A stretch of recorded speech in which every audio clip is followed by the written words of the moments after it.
Good morning, ladies and gentlemen. Welcome back again. This is a practice for the intermediate level. It's a reading. It can be used by the beginners, somebody who's starting to learn language. It can be used by the advanced level. It can be used as a listening exercise.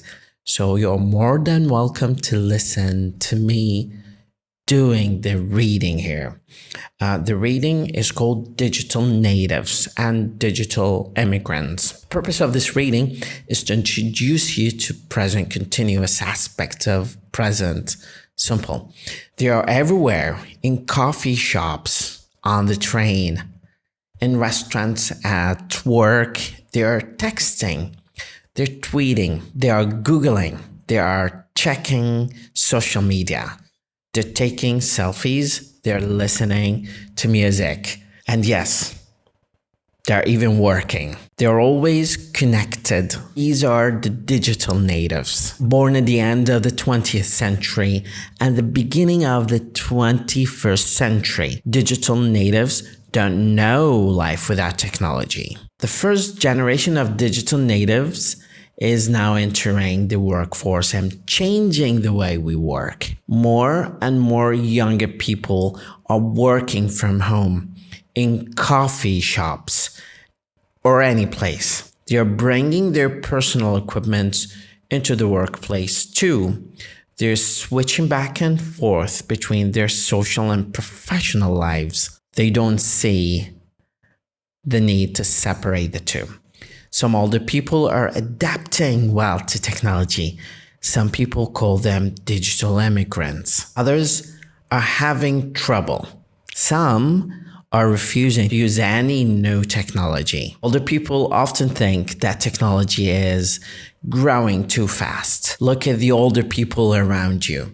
Do they have smartphones? Do they have earbuds in their ears? Are they texting? Many older people prefer to share information with a small group of friends. Digital natives share information globally. The younger generation want high-tech devices that do everything.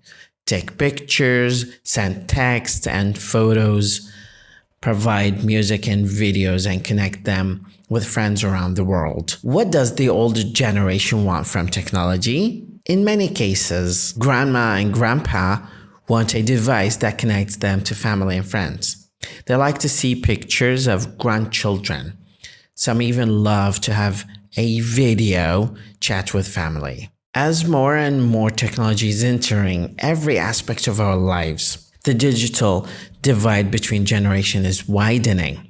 So you notice here that this is a paragraph, or let's say a short essay about present continuous and present simple.